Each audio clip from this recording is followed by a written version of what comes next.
Structure होता है। हम लोग स्ट्रक्चर ऑफ द एटम परमाणु की संरचना पढ़ रहे थे ना, जिसको स्ट्रक्चर ऑफ द एटम बोलते हैं। इसमें हम लोगों ने 5 नंबर का क्वेश्चन बना रहा था। हम लोग अभ्यास कर रहे हैं ना, एक्सरसाइज का सोल्यूशन कर रहे हैं। इसमें 5 नंबर का क्वेश्चन था, जिसमें क्या कह रहा था कि जे थॉमसन, बोरबरी और रदरफोर्ड के मतलब जितने भी परमाणु मॉडल है उसकी क्या कीजिए, व्याख्या कीजिए। ठीक है, तो उसमें हमने जे थॉमसन और रदरफोर्ड का परमाणु मॉडल कल पढ़ लिया था। ठीक है, बच गया था हमारा बोरबरी का। बोरबरी में भी हमने पूरा कर लिया था, लगभग ये समझा दिया था कि आखिर जो है वो अपने मतलब क्या कहते हैं इसको, नाभिक का निर्माण किस प्रकार से करता है और नाभिक का निर्माण करता ही क्यों है, यहाँ तक पढ़े थे। और देखो अगले पॉइंट में जो है हमारा अब ये है कि कह रहा है कि जब तक इलेक्ट्रॉन किसी खास कक्षा में चक्कर लगाता रहता है तब तक वह ना तो ऊर्जा खो सकता है और ना ही ऊर्जा प्राप्त कर सकता है। सिंपल सा बात ये कह रहा है कि जैसे मान लो कि ये हमारा क्या है, नाभिक है। ठीक है, इसकी प्रथम कक्षा ये, ठीक है, तो किसी खास कक्षा करने का मतलब क्या हुआ कि मान लो ये प्रथम कक्षा, ये प्रथम कक्षा में क्या कर रहा है, प्रथम कक्षा में क्या कर रहा है, चक्कर लगा रहा है। तो मतलब कि अगर ये प्रथम कक्षा में ही चक्कर लगा रहा है तो उस समय पे ये ना ही ऊर्जा को खो सकता है और ना ही ऊर्जा को प्राप्त कर सकता है। सिंपल सा बात ये कहना चाह रहा है। ठीक है, और उसके बाद इस प्रकार परमाणु स्थिर रहता है और ढहता नहीं है। इसी प्रकार से क्या करता है, कोई भी परमाणु क्या होता है, स्थिर रहता है, ना कि ढहता है। ठीक है, सबसे कम ऊर्जा वाले परमाणु की अवस्था को परमाणु की मूल अवस्था कहते हैं। जिसमें सबसे कम ऊर्जा रहता है ना, जिस भी परमाणु में सबसे कम ऊर्जा रहता है उसको हम लोग क्या कहते हैं, कम ऊर्जा परमाणु की मूल अवस्था कहते हैं। उसे उस परमाणु की क्या कहते हैं, मूल अवस्था कहते हैं। ठीक है, अगले पॉइंट में हमने ये बताया कि इलेक्ट्रॉन द्वारा ऊर्जा तभी खोई या प्राप्त की जा सकती है जब वह एक कक्षा से दूसरी कक्षा में कूदता हो। ध्यान रखना, ये हम पिछले वाले क्लास में, इससे पहले वाला जो 3 नंबर का क्वेश्चन था उसमें भी हमने ये डिस्कस किया था। 3 या 4 नंबर का क्वेश्चन था, ध्यान नहीं है, नहीं 2 या 3 नंबर का था। ठीक है, तो कह रहा है कि इलेक्ट्रॉन द्वारा तभी खोई, मतलब इलेक्ट्रॉन द्वारा ऊर्जा तभी खोई या प्राप्त की जा सकती है जब तक वह एक कक्षा से दूसरी कक्षा में कूदता ना हो। कहने का मतलब कि अगर मान लो कि मार्कर भी नहीं चल रहा, ये देखो, अच्छा मान लो कि ये नाभिक है और यहाँ पर 2 कक्षा हमने बना दिया, तो अगर ये निश्चित कक्षा में घूम रहा है तो इसका मतलब परमाणु क्या है, स्थिर है। ऊर्जा की संख्या कम है, परमाणु क्या है, स्थिर है। लेकिन जैसे ही पूरा भर जाएगा, एक कक्षा से दूसरी कक्षा में कूदेगा, तो क्या करेगा, ये या तो ऊर्जा को खोएगा या ऊर्जा प्राप्त करेगा। तो वही चीज यहाँ पे कह रहा है कि इलेक्ट्रॉन द्वारा ऊर्जा तभी खोई या प्राप्त की सकती है जब वह एक कक्षा से दूसरी कक्षा में कूदता हो।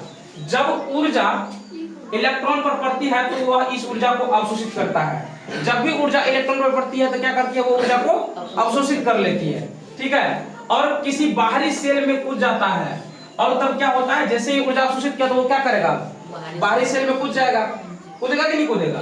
ठीक है, तब परमाणु को उत्तेजित अवस्था में कहा जाता है। इस समय परमाणु क्या होता है, उत्तेजित अवस्था में होता है। ठीक है, उत्तेजित अवस्था में परमाणु स्थिर नहीं होता है, या ऊर्जा खोता है या उत्सर्जित करता है। जिस समय परमाणु उत्तेजित होता है ना, उस समय ये क्या करता है, या ऊर्जा खोता है या उत्सर्जित करता है। ठीक है, 2 ही कंडीशन होता है, या तो ऊर्जा को खोएगा या फिर क्या करेगा, उत्सर्जित करेगा। ठीक है, और किसी आंतरिक ऊर्जा पर वापस कूद जाता है, और किसी भी आंतरिक ऊर्जा पर क्या होता है, ये वापस से कूद जाता है। ठीक है, अगले पॉइंट में हमने ये कहा कि दूसरे शब्दों में एक इलेक्ट्रॉन ऊर्जा को अवशोषित करके आंतरिक सेल से बाहरी सेल में कूदता है। जैसे ही ऊर्जा को वो अवशोषित किया, आंतरिक सेल में क्या करेगा, वो कूद जाएगा बाहरी कक्षा में। ठीक है, बाहरी सेल में, सेल मतलब कक्षा ही होता है। अब ये मत पूछने लगे सर सेल और कक्षा में क्या अंतर है। ठीक है, कूद जाता है। जब एक इलेक्ट्रॉन बाहरी सेल से आंतरिक सेल में कूदता है तो ऊर्जा उत्सर्जित करता है। यही जब क्या करता है, बाहरी सेल से आंतरिक सेल में कूदता है तब क्या करेगा, ऊर्जा को उत्सर्जित करेगा। क्या करेगा, ऊर्जा को उत्सर्जित करेगा। ठीक है, तो यहाँ पर था हमारा बोरबरी का मॉडल, यहीं तक था। ठीक है, अब आगे हमारा जो क्वेश्चन दिया हुआ है, क्वेश्चन नंबर 6 दिया हुआ है कि पहले 18 तत्वों के विभिन्न कक्षों में इलेक्ट्रॉन वितरण के नियम को लिखिए। अब क्या कर रहा है कि पहले तुम्हारे पीरियड टेबल में जो पहले 18 तत्व हैं, है ना, उसमें किस प्रकार से इलेक्ट्रॉन वितरण किया जाता है उसके नियम को लिखिए। उसके क्या नियम हो सकते हैं, तो उसके कुछ निम्नलिखित नियम होते हैं, जिसमें से पहला नियम जो कहता है कि किसी भी कक्षा में उपस्थित इलेक्ट्रॉन की अधिकतम संख्या सूत्र 2n² द्वारा दिया गया है, जहां n बराबर कक्षाओं की संख्या। हमने बताया भी था कि मान लो कि ये हमारा क्या है, सॉरी, ये क्या है हमारा, इसको हम लोग क्या करते हैं, नाभिक करते हैं। और ये हमारा क्या होता है, प्रथम कक्षा। अब इस प्रथम कक्षा में कितना इलेक्ट्रॉन रहेगा उसको हम लोग कैसे निकालते हैं, 2n² के माध्यम से। किसके माध्यम से निकालते हैं, 2n² से। मान लो कि प्रथम कक्षा में निकालना कितना इलेक्ट्रॉन रह सकता है, तो 2 गुना 1 का स्क्वायर कितना हो जाएगा, 2 हो जाएगा। समझ गए बात को।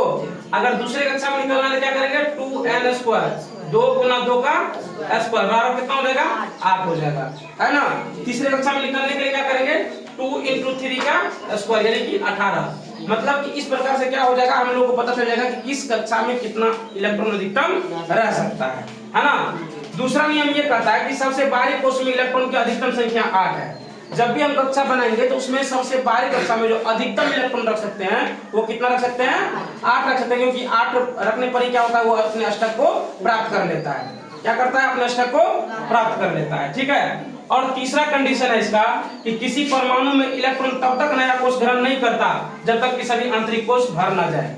अब जैसे मान लो मैंने क्या कहा कि ये तुम्हारा नाभिक है, इसमें पहले कक्षा में कितना इलेक्ट्रॉन रह सकता है, 2 रह सकता है। तो जब तक ये 2 इलेक्ट्रॉन अपना पूरा भर ना ले, कहता है ना अपना पेट भरेगा तब तो दूसरे को देगा, जी अपना ही नहीं भर रहा दूसरे को कैसे दे देगा।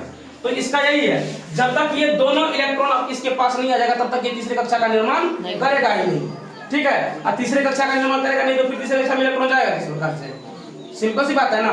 इसलिए जब तक मतलब इसका कोष या कक्षा फुल ना हो जाए यानी भर ना जाए तब तक ये बाहरी कक्षा में नहीं आता है। वही कह रहा है कि किसी परमाणु में इलेक्ट्रॉन तब तक नया कोष ग्रहण नहीं करते जब तक सभी आंतरिक कोष भर ना जाए, ठीक है। ये क्वेश्चन हमारा था पहले, मतलब पहले 18 तत्वों का इलेक्ट्रॉन वितरण किस प्रकार से करेंगे, ये क्वेश्चन था। अगला क्वेश्चन है हमारा सिलिकॉन और ऑक्सीजन का उदाहरण लेते हुए संयोजकता की परिभाषा दीजिए। कह रहा है 2 उदाहरण लीजिए, सिलिकॉन और ऑक्सीजन, और इसका उदाहरण लेते हुए आप संयोजकता को समझाइए। क्या संयोजकता को कर दीजिए, परिभाषित कीजिए। तो सबसे पहले ये समझ लो कि संयोजकता कोष में इलेक्ट्रॉन के अष्टक को पूरा करने के लिए प्राप्त खोए या साझा किए गए इलेक्ट्रॉनों की संख्या संदर्भित करती है। कहने का मतलब ये क्या कह रहा है कि संयोजकता जो है कोष में इलेक्ट्रॉन के अष्टक को पूरा करने के लिए या तो इलेक्ट्रॉन को खोता है या तो प्राप्त करता है या क्या करता है, साझा करता है। उसी को हम लोग क्या कहते हैं, संयोजकता कहते हैं। क्या कहते हैं, संयोजकता कहते हैं। या तो इलेक्ट्रॉन खोएगा या प्राप्त करेगा, ये साझा कर लेगा, तो उससे क्या हो जाएगा, इसका अष्टक पूरा हो जाएगा और इसी को हम लोग क्या कहेंगे, संयोजकता कहेंगे। अब इसमें एग्जांपल लेने के लिए बोला था हमको सिलिकॉन और ऑक्सीजन का। तो सिलिकॉन की परमाणु संख्या कितनी होती है पता है तुमको, कितनी होती है, 14 होती है। तो इसका इलेक्ट्रॉनिक विन्यास किस प्रकार से लिखेंगे, तो पहले कक्षा में 2, दूसरे कक्षा में 8 और तीसरे कक्षा में 4 इलेक्ट्रॉन। इसका मतलब अब 4 इलेक्ट्रॉन है तो ये क्या करेगा, 4 इलेक्ट्रॉन को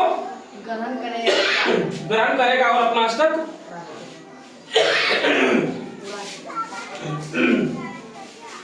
अपने अष्टक को पूरा कर लेगा, ठीक है ना।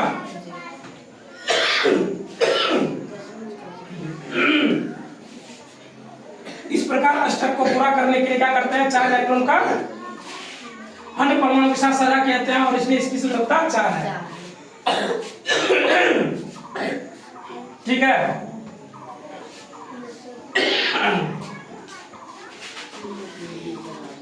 ये क्या करेगा, मान लो इसके साथ अगर कोई दूसरा तत्व है तो उससे क्या करेगा, 4 इलेक्ट्रॉन को ग्रहण कर लेगा और ये अपना क्या करेगा, अष्टक को पूरा कर लेगा, ठीक है।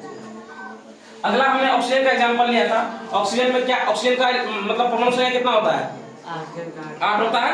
तो इसका इलेक्ट्रॉन विन्यास किस प्रकार से लिखेंगे, पहले कक्षा में कितना, 2 और दूसरे कक्षा में 6 इलेक्ट्रॉन। अब क्या करेगा, 2 इलेक्ट्रॉन को ये प्राप्त करेगा, तो इसके साथ जो भी दूसरा परमाणु होगा उससे क्या करेगा, ये 2 इलेक्ट्रॉन ग्रहण कर लेगा और फिर क्या करेगा, अपना अष्टक को पूरा कर लेगा। इसलिए हम कहेंगे कि इसकी संयोजकता कितनी है, 2 है। क्या कहेंगे, इसकी संयोजकता कितनी है, क्योंकि 2 इलेक्ट्रॉन को ये प्राप्त कर, मतलब जितना इलेक्ट्रॉन खोएगा चाहे जितना इलेक्ट्रॉन प्राप्त करेगा उसी को हम लोग क्या कहेंगे, संयोजकता कहेंगे, ठीक है। फिलहाल आज के क्लास में इतना ही। अगले क्लास में हम लोग समझेंगे कि अगला जो क्वेश्चन है हमारा वो कह रहा है उदाहरण के साथ व्याख्या कीजिए कि परमाणु संख्या, द्रव्यमान संख्या, समस्थानिक और संभारिक समस्थानिकों के कोई 2 उपयोग लिखिए, ठीक है। इस क्वेश्चन को अगले क्लास में हम लोग डिटेल्स में समझने की कोशिश करेंगे। फिलहाल आज के इस क्लास में इतना ही, मिलते हैं अगले क्लास में।